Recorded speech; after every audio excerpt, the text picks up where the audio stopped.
原本是航空公司真货柜的商案，不过原型缩小以后，透过创意改造，让变成一卡一卡趣味的艺术品。同时，该航空嘛陆续甲10间无同领域的企业品牌合作，互展览更有看头。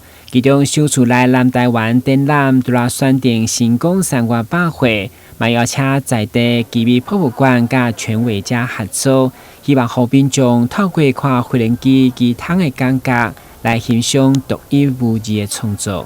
其实在台南其实很少会有像这样子的展览。那我们这次特别邀请的就是各界领航的品牌来，这10个品牌一起来做这一次的活动。那其实希望可以带给他们就是耳目一新，然后不一样的感受。